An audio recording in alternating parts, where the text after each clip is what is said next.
സംഖ്യാപുസ്തകം അധ്യായം 18. പിന്നെ യഹോവ അഹരോനോട് അരുളിച്ചെയ്തതെന്നാൽ, നീ നിന്റെ പുത്രന്മാരും നിന്റെ പുത്രഭവനവും വിശുദ്ധബന്ധത്തെ സംബന്ധിച്ചുണ്ടാകുന്ന അകൃത്യം വഹിക്കണം. നീ നിന്റെ പുത്രന്മാരും നിങ്ങളുടെ പൗരോഹിത്യം സംബന്ധിച്ചുണ്ടാകുന്ന അകൃത്യവും വഹിക്കണം. നിന്റെ പുത്രഗോത്രമായ ലേവി ഗോത്രത്തിലുള്ള നിന്റെ സഹോദരന്മാരെ നിന്നോടുകൂടെ അടുത്ത് വരുമാറാക്കണം. അവർ നിന്നോട് ചേർന്ന് നിനക്ക് ശുശ്രൂഷ ചെയ്യണം. നീ നിന്റെ പുത്രന്മാരുമോ സാക്ഷി കൂടാരത്തിങ്കൽ ശുശ്രൂഷ ചെയ്യണം. അവരും നിനക്കും കൂടാരത്തിനൊക്കെ ആവശ്യമുള്ള കാര്യം നോക്കണം. എന്നാൽ അവരും നിങ്ങളും കൂടെ മരിക്കാതിരിക്കേണ്ടതിന് അവർ വിശ്വമന്ദിരത്തിലെ ഉപകരണങ്ങളോടും യാഗപീഠത്തോടും അടുക്കരുത്. അവർ നിന്നോട് ചേർന്ന് സമാഗമനോട് കൂടാരം സംബന്ധിച്ചുള്ള സകല വേലയ്ക്കുമായി കൂടാരത്തിൻ്റെ കാര്യം നോക്കണം. ഒരു അന്യനും നിങ്ങളോട് അടുക്കരുത്. ഇസ്രായേൽ മക്കളുടെ മേൽ ഇനി ക്രോധം വരാതിരിക്കേണ്ടതിന് വിശ്വമന്ദിരത്തിൻ്റെയും യാഗപീഠത്തിൻ്റെയും കാര്യം നിങ്ങൾ നോക്കണം. ലേവ്യരായ നിങ്ങളുടെ സഹോദരന്മാരെയും ഞാൻ ഇസ്രായേൽ മക്കളുടെ ഇടയിൽ നിന്ന് എടുത്തിരിക്കുന്നു. യഹോവയ്ക്ക് ദാനം അയക്കുന്നവരെ സമാഗമന കൂടാരം സംബന്ധിച്ചുള്ള വേല ചെയ്യേണ്ടതിന് ഞാൻ നിങ്ങൾക്ക് ദാനം ചെയ്തിരിക്കുന്നു. ആകയാൽ നീ നിന്റെ പുത്രന്മാരും യാഗപീഠത്തിനും തിരശ്ശീലയ്ക്കകത്തുമുള്ള സകല കാര്യത്തിലും നിങ്ങളുടെ പൗരോഹിത്യം അനുസരിച്ച് ശുശ്രൂഷ ചെയ്യണം. പൗരോഹിത്യം ഞാൻ നിങ്ങൾക്ക് ദാനം ചെയ്തിരിക്കുന്നു.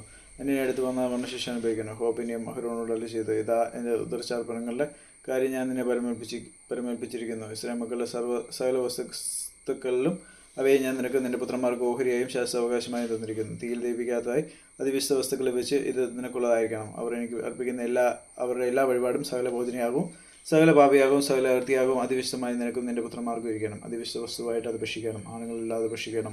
അത് നിനക്ക് വേണ്ടി വിശുദ്ധമായിരിക്കണം. ഇസ്രായേൽ മക്കളുടെ ദാനമായുള്ള ഉദരചാർപ്പണമായ ഇത് അവർ അധികാല നീരാജനയാഗങ്ങളോടും കൂടെ നിനക്കുള്ളതാകുന്നു. ഇവയെ ഞാൻ നിനക്ക് നിന്റെ പുത്രന്മാർക്കും പുത്രിമാർക്കും ശാസ്ത്രാവകാശമായി തന്നിരിക്കുന്നു. നിന്റെ വീട്ടിൽ ശുദ്ധിയുള്ളവനെല്ലാം അത് ഭക്ഷിക്കാം.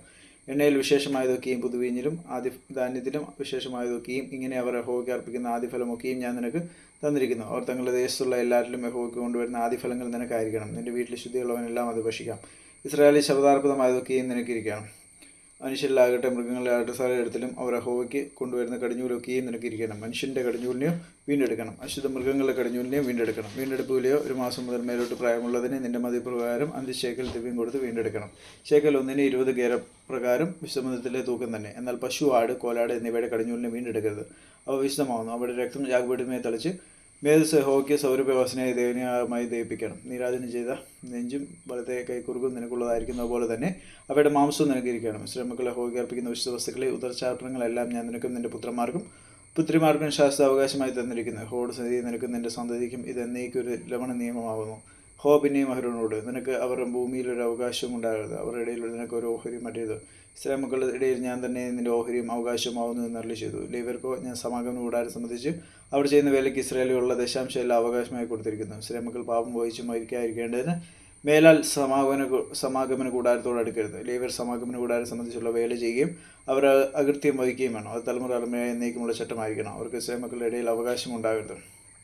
ഇസ്രായേൽ മക്കൾ യഹോവയ്ക്ക് ഉദരചാർപ്പണമായി അർപ്പിക്കുന്ന ദശാംശം ഞാൻ ലേവ്യർക്ക് അവകാശമായി കൊടുത്തിരിക്കുന്നു. അതുകൊണ്ട് അവർക്ക് ഇസ്രായേൽ മക്കളുടെ ഇടയിൽ അവകാശമരുത് എന്ന് ഞാൻ അവരോട് കൽപ്പിച്ചിരിക്കുന്നു. പിന്നെയും മോശെ അരുളി ചെയ്തത്, നീ ലേവ്യരോട് പറയേണ്ടതെന്നാൽ, ഇസ്രായേൽ മക്കളുടെ പക്കൽ നിന്ന് ഞാൻ നിങ്ങളുടെ അവകാശമായി നിങ്ങൾക്ക് തന്നിരിക്കുന്ന ദശാംശം അവരോട് വാങ്ങുമ്പോൾ ദശാംശത്തിൻ്റെ 10 നിങ്ങൾ യഹോവയ്ക്ക് ഉദരചാർപ്പണമായി അർപ്പിക്കണം. നിങ്ങളുടെ ഈ ഉദരചാർപ്പണം കളത്തിലെ ധാന്യം പോലെയും മുന്തിരിച്ചക്കിലെ നിറവ് പോലെയും നിങ്ങളുടെ പേർക്ക് എണ്ണം. ഇങ്ങനെ ഇസ്രായേൽ മക്കളോട് നിങ്ങൾ വാങ്ങുന്ന സ്ഥല ദശാംശത്തിൽ നിന്ന് യഹോവയ്ക്ക് ഒരു ഉദരചാർപ്പണം അർപ്പിക്കണം. യഹോവയ്ക്കുള്ള ആ ഉദരചാർപ്പണം നിങ്ങൾ പുരോഹിതനായ അഹരോന് കൊടുക്കണം. നിങ്ങൾക്കുള്ള സകല ദാനങ്ങളിലും ഉത്തമമായ എല്ലാറ്റിൻ്റെയും വിശുദ്ധ ഭാഗം നിങ്ങൾ യഹോവയ്ക്ക് ഉദരചാർപ്പണമായി അർപ്പിക്കണം. ആകയാൽ നീ അവരോട് പറയേണ്ടതെന്നാൽ, നിങ്ങൾ അതിൻ്റെ ഉത്തമ ഭാഗം ഉദരചാർപ്പണമായി അർപ്പിക്കുമ്പോൾ അത് കളത്തിലെ അനുഭവം പോലെയും മുന്തിരിച്ചക്കിലെ അനുഭവം പോലെയും ലേവ്യർക്ക് എണ്ണം. അത് നിങ്ങൾക്കും നിങ്ങളുടെ കുടുംബങ്ങൾക്കും എല്ലായിടത്തും വെച്ച് ഭക്ഷിക്കാം. അത് സമാഗമന കൂടാരത്തിങ്കൽ നിങ്ങൾ ചെയ്യുന്ന വേലയ്ക്കുള്ള ശമ്പളമാകും. അതിൻ്റെ ഉത്തമ ഭാഗം ഉദർച്ച ചെയ്താൽ പിന്നെ നിങ്ങളത് നിമിത്തം പാപം വഹിക്കുകയില്ല. നിങ്ങൾ ഇസ്രായേൽ മക്കളുടെ വിശുദ്ധ വസ്തുക്കൾ അശുദ്ധമാക്കുകയും അതിനാൽ മരിച്ചു പോകുവാൻ ഇടവരികയുമില്ല.